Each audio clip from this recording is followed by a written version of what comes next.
बिस्मिल्लाहिर्रहमानिर्रहीम। उम्मीद करता हूँ नाज़रीन आप बिल्कुल खैर खैरियत से होंगे। आज हम बात करने जा रहे हैं वर्ब पे। What is verb? तो चलें शुरू करते हैं।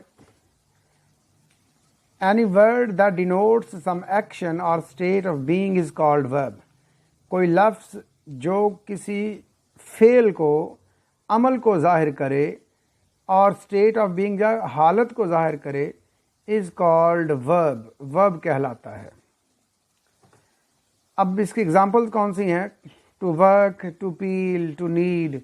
पील छीलना होता है, नीड गूंदना होता है, टू फील महसूस करना, टू बी होना, इन्फिनिटिव जो है, ये सारे एक वर्ब की एग्जांपल्स हैं। तो अब नेक्स्ट काइंड्स ऑफ वर्ब्स कौन सी हैं? There are 3 kinds of verbs. Number 1 is action verb, number 2 is linking verb, and number 3 is helping verb or auxiliary. Helping verb, अब यहाँ पे linking verb शायद आपके लिए नया हो, कुछ के लिए, और कुछ जानते भी हों, तो इसके आगे एक्सप्लेनेशन में जाके आपको समझ आ जाएगी लिंकिंग वर्ब और हेल्पिंग वर्ब में डिफरेंस क्या है। तो अब हम सबसे पहले एक्शन वर्ब की बात करते हैं। A verb that describes some action is called action verb. एक ऐसा verb जो बयान करे किसी एक्शन को एक्शन वर्ब कहलाता है। For example, Ahmed is watching TV. अब जो वर्ड वॉचिंग है वर्ब है, वॉच वर्ब है। क्यों? ये किसको ज़ाहिर कर रहा है? काम को। Ahmed is watching TV, Ahmed TV देख रहा है। जो देखना है ये वर्ब है। अब नेक्स्ट है number 2, Sonia is piling potatoes. Sonia आलू छील रही है। अब जो छीलने का काम है, पीलिंग, ये भी क्या है? एक्शन वर्ब है। अब नंबर नेक्स्ट है दे आर प्लेइंग फुटबॉल। जो प्ले है, ये खेलना, ये वर्ब है, वो फुटबॉल खेल रहे हैं। तो ये जो वॉचिंग है, पीलिंग है, प्लेइंग है, ये सारे के सारे क्या हैं? एक्शन वर्ब्स हैं जी। अब एक्शन वर्ब्स की फर्दर 2 किस्में हैं। ट्रांजिटिव वर्ब है और इनट्रांजिटिव वर्ब है। अब ट्रांजिटिव वर्ब और इनट्रांजिटिव वर्ब क्या है, इसको देखते हैं। अब ट्रांजिटिव वर्ब क्या है? A verb that takes object to convey full meanings of it. ऐसा वर्ब जो अपने मीनिंग क्लियर करने के लिए, जो अपने मीनिंग्स को क्लियर करने के लिए ऑब्जेक्ट लाजमी तौर पे ले, उसे हम ट्रांजिटिव वर्ब कहते हैं। उर्दू में इसे वैसे भी फेल लाजम कहते हैं। तो फेल लाजम यानी ट्रांजिटिव वर्ब में हमें लाजमी तौर पे क्या चाहिए? एक ऑब्जेक्ट चाहिए ताकि वर्ब का मीनिंग क्लियर हो। अब ट्रांजिटिव वर्ब की एग्जांपल्स कौन सी हैं? ईट है, ड्रिंक है, वॉच है, राइट है, एट्सेट्रा। अब अगर हम इसकी एग्जांपल ही इज ईटिंग, अब हम यहाँ पे सेंटेंस छोड़ देते हैं तो ग्रामेटिकली तो ये सेंटेंस बिल्कुल ठीक चला आ रहा है, लेकिन इसका मीनिंग में प्रॉब्लम आ जाएगा।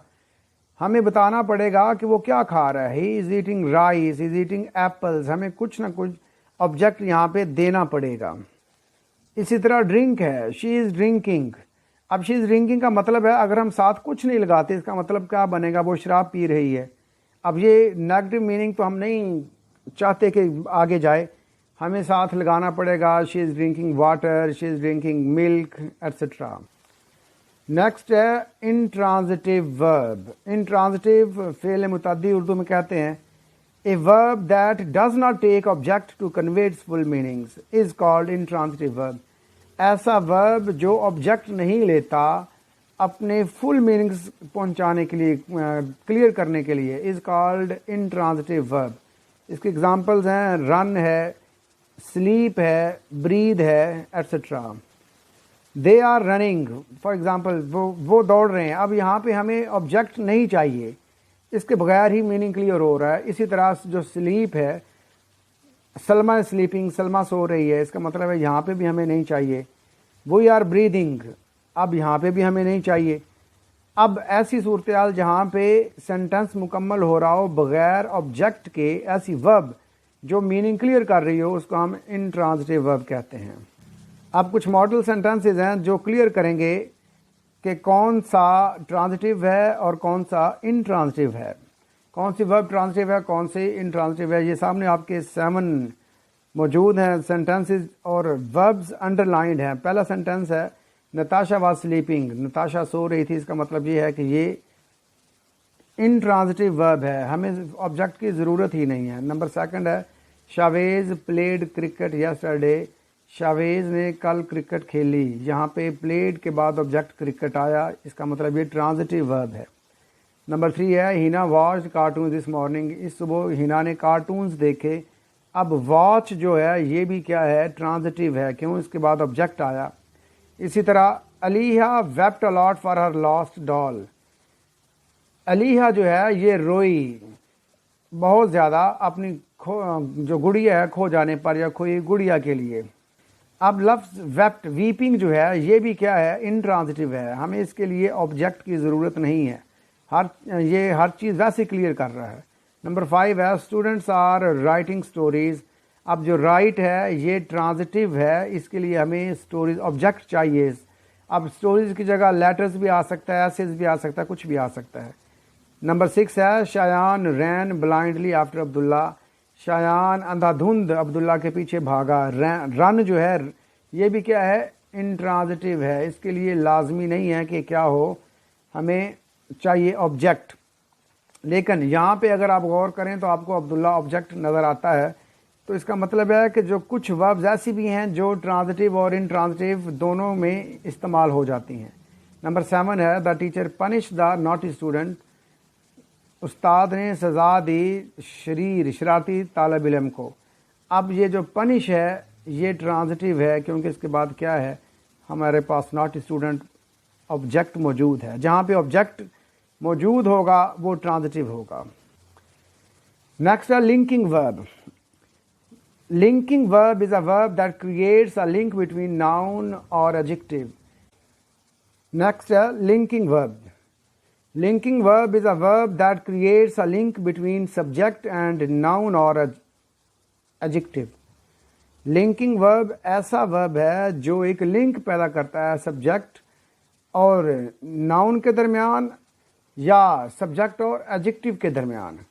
तो ऐसे वर्ब को लिंकिंग वर्ब कहते हैं। For example Ahmed is a teacher, Ahmed एक उस्ताद है। अब यहाँ पे इज़ जो है ये लिंकिंग वर्ब के तौर पे इस्तेमाल हुआ, क्यों, Ahmed is a teacher, Ahmed जो है ये सब्जेक्ट है और ए टीचर नाउन है, नाउन के साथ क्या है, लिंक पैदा कर रहा है। तो जो नाउन और सब्जेक्ट के दरमियान लिंक पैदा करे वो क्या है, लिंकिंग वर्ब। इसी तरह mister Asif is an honest man, mister Asif एक ऑनेस्ट आदमी है, यहाँ पे एडजेक्टिव और नाउन दोनों हैं, दोनों के दरमियान इज़ क्या कर रहा है, कि लिंक पैदा कर रहा है। दे आर गुड प्लेयर्स, वो अच्छे खिलाड़ी हैं। अब आर जो है ये यहाँ पे भी लिंकिंग वर्ब है। गो आर हेल्पिंग वर्ब ऑक्सिलरी भी है, इज़ आर एम ऑक्सिलरीज भी हैं, लिंकिंग वर्ब्स भी हैं, लेकिन इनमें डिफरेंस है, वो नेक्स्ट थोड़ी देर बाद आपके सामने आ जाएगा, क्लियर हो जाएगा। नंबर नेक्स्ट है दे लुक्ड हेल्पलेस, वो हेल्पलेस दिखाई दिए, ये यहाँ पे लुक जो है ये भी लिंकिंग वर्ब के तौर पे आया है। अब हम बात करते हैं हेल्पिंग वर्ब की या ऑक्सिलरी की। हेल्पिंग वर्ब उर्दू में इमदादी फेल, ऑक्सिलरी इमदादी फेल है। अब गौर से सुने कि अभी हम थोड़ी देर पहले बात कर रहे थे किसकी, हेल्पिंग वर्ब की। अब इसकी डेफिनेशन सुने, आपको समझ आ जाएगी। Helping verb is a verb that helps an action verb in a sentence. Helping verb ऐसा वर्ब है जो एक्शन वर्ब की हेल्प करता है किसी सेंटेंस में। इसका मतलब ये हुआ कि वहाँ पे क्या है, वहाँ पे नाउन या एडजेक्टिव आया और यहाँ पे क्या आ गई, वर्ब आएगी जी। For example is am are etcetera are helping verbs. Difference between linking verb and helping verb क्या है? Linking verb is used in connection with noun or adjective. Linking verb इस्तेमाल होता है नाउन और एडजेक्टिव के connection में के हिसाब से, इनके साथ इस्तेमाल होता है। Where as helping verb is used in connection with action verb, जबकि हेल्पिंग वर्ब यूज होता है एक्शन वर्ब के साथ। ये एग्जाम्पल्स हैं 4 आपके सामने, इनकी मदद से आपका ये कॉन्सेप्ट क्लियर हो जाएगा हेल्पिंग वर्ब और लिंकिंग वर्ब में डिफरेंस क्या है। I am going to Karachi tomorrow, यहाँ पे लफ्ज एम, यहाँ पे ये एम जो है ये बतौर ऑक्सिलरी या हेल्पिंग वर्ब के यूज हुआ, क्योंकि गोइंग जो है ये एक्शन वर्ब है। इसी तरह नेक्स्ट है I am a professor of English. अब यहाँ पे जो एम है ये यूज हुआ बतौर लिंकिंग वर्ब के, क्योंकि प्रोफेसर जो है ये नाउन है। अब नंबर 3 पे देखें, they are watching the match, वो मैच देख रहे हैं। अब दे आर वॉचिंग, आर जो है यहाँ पे यूज हुआ है बतौर हेल्पिंग वर्ब के, क्योंकि वॉच जो है ये एक्शन वर्ब है। अब नंबर 4 पे है, they are players of hockey, players जो है ये नाउन है, लिहाजा आर यहाँ पे लिंकिंग वर्ब के तौर पे आएगा। अब फॉर्म ऑफ वर्ब्स क्या है, there are 6 forms of verb. हमें आज तक 3 पढ़ाए गए, 3 नहीं है। अंग्रेज़ बच्चा जो है वो इन 6 के हिसाब से बात करता है और इनका नाम लेके बात करता है। हम कहते हैं फर्स्ट फॉर्म है, सेकंड है, थर्ड है, फोर्थ है। तो अब वो कौन सी 6 फॉर्म्स हैं ये सुने। पहली है इन्फिनेटिव फॉर्म जी, इन्फिनेटिव जैसे to play, to go. Next है इम्पेरेटिव, इम्पेरेटिव फॉर्म ये आपके सामने प्ले है, जो इम्पेरेटिव हुक्मिया होता है, ऑर्डर देना, जिसको हम फर्स्ट फॉर्म कहते हैं, फर्स्ट फॉर्म ऑफ वर्ब कहते हैं, वो इम्पेरेटिव है। नंबर 3 है पास्ट, प्लेड। नंबर 4 है प्रेजेंट पार्टिसिपल, प्लेइंग। नंबर 5 है पास्ट पार्टिसिपल, प्लेड। और नंबर 6 है परफेक्ट पार्टिसिपल, हैविंग प्लेड। अब ये सारा खेल इंग्लिश में 90% कह लें कि सिर्फ इन 6 वर्ब्स का है, ये जो आपके सामने है।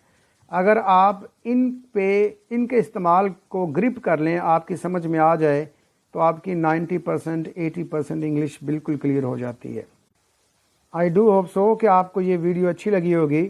अगर वीडियो अच्छी लगी है तो इसमें कमेंट करके बताएं कितनी अच्छी लगी, कितनी समझ आई, और अगर कहीं कन्फ्यूजन है तो भी कमेंट करके बता दें कि यहाँ पे ये पॉइंट क्लियर नहीं हुआ, तो मैं उसको इंशाल्लाह नेक्स्ट वीडियो में क्लियर कर दूंगा। Thanks for watching this video and do subscribe to my channel. Thank you.